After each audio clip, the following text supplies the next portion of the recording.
Hello guys, welcome back. In today's video I'm gonna show you how to copy Facebook page link. So it's pretty simple. Let's get started. You guys have to simply open a Facebook page on your mobile phone.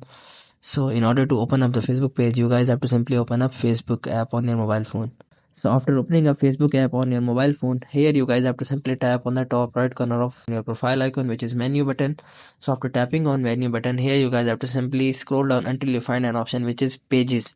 It is flagged button. So you guys have to simply tap on it.